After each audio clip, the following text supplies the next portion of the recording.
नमस्कार। आज हम पॉलीसिस्टिक ओवरी सिंड्रोम मतलब पीसीओडी पर बात कर रहे हैं। जी। ये एक ऐसी हेल्थ कंडीशन है, कहते हैं कि भारत में हर 5 में से 1 महिला को ये प्रभावित करती है। काफी कॉमन है ये। हाँ, आंकड़े तो यही बताते हैं। ये काफी बड़ी संख्या है। बिल्कुल। तो हमारे पास जो जानकारी है आज वो योग, आयुर्वेद और डाइट से जुड़े कुछ पर्सनल एक्सपीरियंस और पारंपरिक तरीकों पर बेस्ड है। हाँ, मतलब प्रैक्टिकल चीजों पर फोकस रहेगा आज। जी, तो आज हम इन्हीं पारंपरिक अप्रोचेस को समझने की कोशिश करेंगे। एक केस स्टडी है हमारे पास, रिया शर्मा की कहानी, और उससे जुड़े कुछ सुझाव भी हैं। ठीक है। पर हाँ, ये साफ करना जरूरी है कि ये चर्चा पूरी तरह से हमें मिली इसी जानकारी पर ही आधारित है। हम बस उसे आप तक पहुंचा रहे हैं। बिल्कुल, सोर्स मटेरियल के आधार पर ही बात होगी। तो रिया शर्मा की कहानी से शुरू करते हैं।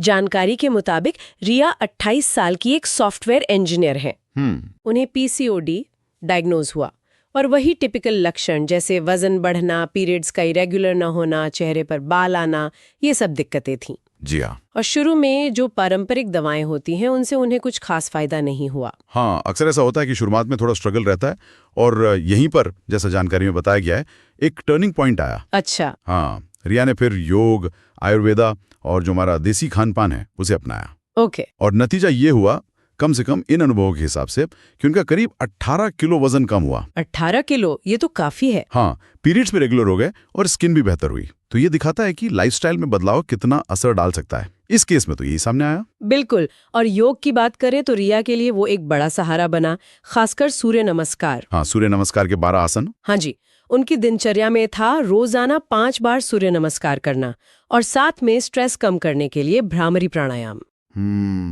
भ्रामरी तो सांस की खास तकनीक है। हाँ। तो योग का असर क्या बताया गया इन सोर्सेज में? मतलब ये कैसे काम करता है पीसीओडी में? हाँ, ये इंटरेस्टिंग है। जानकारी कहती है कि ये ओवरीज तक ब्लड सर्कुलेशन बेहतर करता है, और दूसरा, इंसुलिन रेजिस्टेंस को कम करने में मदद कर सकता है। अच्छा, ये इंसुलिन रेजिस्टेंस वाला पॉइंट अहम है पीसीओडी में। जी बिल्कुल। मतलब जब बॉडी इंसुलिन हार्मोन का सही से इस्तेमाल नहीं कर पाती। और इसमें एक और बात है, डिम्पल कछुआ के अनुभव का भी जिक्र है। हाँ। उनके हिसाब से सूर्य नमस्कार में जो पश्चिम उत्तनासन और भुजंगासन जैसे आसन हैं, वो ओवरी के फंक्शन को, मतलब उसके काम करने के तरीके को सुधारने में खास तौर पर मददगार हो सकते हैं। अच्छा, तो स्पेसिफिक आसन भी हैं। योग के अलावा आयुर्वेद का भी जिक्र था। हाँ बिल्कुल। रिया ने 3 मुख्य जड़ी बूटियों का इस्तेमाल किया, शतावरी, दारू हरिद्रा और एक अश्वगंधा और दालचीनी का कॉम्बिनेशन। हाँ, और इनका इस्तेमाल और फायदे नहीं बताए गए हैं। जैसे शतावरी, रोज सुबह गुनगुने दूध में 1 चम्मच। ओके। कहा गया है कि ये एस्ट्रोजन बैलेंस और फॉलिकल हेल्थ के लिए अच्छा है। फिर है दारू हरिद्रा। दारू हरिद्रा, ये कैसे लेनी थी? 1 चुटकी खाली पेट शहद के साथ, ऐसा बताया गया है। अच्छा। माना जाता है कि ये इंसुलिन सेंसिटिविटी को बढ़ा सकती है, मतलब पीसीओडी से जुड़े जो डायबिटीज का खतरा होता है उसे कम करने में मदद मिल सकती है। ये भी महत्वपूर्ण है। और तीसरा था अश्वगंधा और दालचीनी। हाँ, उसकी चाय अदरक के साथ।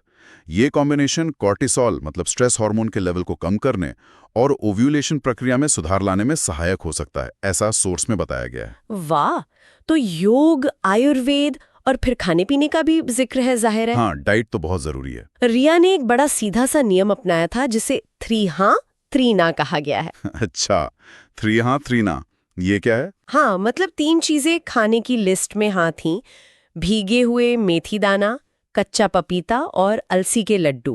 ओके, फाइबर रिच चीजें लग रही हैं ये। हाँ, और ना वाली लिस्ट में थी रिफाइंड तेल, पैकेट वाला दूध और चीनी, इनसे परहेज। ये तो काफी बेसिक और अहम बदलाव हैं। रिफाइंड तेल, चीनी, आजकल वैसे भी इनसे बचने की सलाह दी जाती है। बिल्कुल। और मीठा खाने की इच्छा के लिए भी एक तरीका बताया गया है, क्रेविंग हैक कह सकते हैं। हाँ, क्या था वो? खजूर और अखरोट की बर्फी बनाकर फ्रिज में रखना, जब मीठे की क्रेविंग हो तो वो खा लेना। अरे वाह, ये तो हेल्दी ऑप्शन है। हाँ, और ये फाइबर वाली बात को एक कनाडाई स्टडी से भी जोड़ा गया है जानकारी में। अच्छा, क्या कहती है वो स्टडी? बताया गया है कि उस स्टडी में पीसीओडी वाली जिन महिलाओं ने रोजाना करीब 30 ग्राम फाइबर खाया, उनके इंसुलिन लेवल में 40% तक कमी देखी गई। 40%? ये तो बहुत बड़ा इंप्रूवमेंट है। तो डाइट में फाइबर वाकई बहुत मायने रखता है। हाँ बिल्कुल। और पीसीओडी सिर्फ शारीरिक ही नहीं है ना, मानसिक तौर पर भी काफी असर डालता है। हाँ, ये बात अक्सर नजरअंदाज हो जाती है, पर ये बहुत जरूरी पहलू है। इसका भी जिक्र है इसमें। हाँ, उसी कनाना स्टडी का एक और आंकड़ा है। उसमें पाया गया कि पीसीओडी वाली लगभग 68% महिलाओं को ऐसा महसूस होता है कि डॉक्टर उनकी बातों पर, उनकी चिंताओं पर पूरा ध्यान नहीं देते। ओह, 68%! ये तो बहुत ज्यादा है। मतलब उन्हें लगता है कि उन्हें सुना नहीं जा रहा। बिल्कुल, और ये फीलिंग बहुत डिस्टर्बिंग हो सकती है।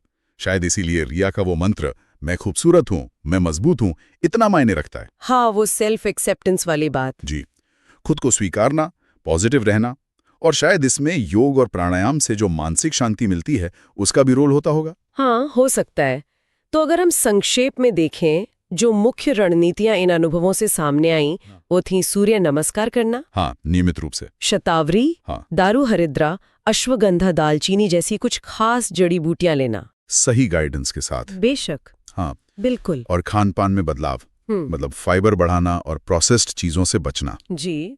तो इन सारी जानकारियों से जो एक बात निकल कर आती है वो ये है कि लाइफस्टाइल में सही और सोच समझ कर किए गए बदलाव, जैसे योग का अभ्यास है, पारंपरिक जड़ी बूटियों का सही इस्तेमाल है, खाने पीने पर ध्यान देना है, ये सब मिलकर पीसीओडी जैसी हेल्थ कंडीशन से जूझ रहे लोगों के लिए एक कई पहलुओं वाला सपोर्ट सिस्टम बन सकते हैं। सही कहा। एक होलिस्टिक अप्रोच कह सकते हैं इसे। हाँ, बिल्कुल। एक मल्टी डायमेंशनल या कई पहलुओं वाला नजरिया, ये इस पूरी चर्चा का एक अहम टेक अवे है जो हमें इन सोर्सेज से मिला है।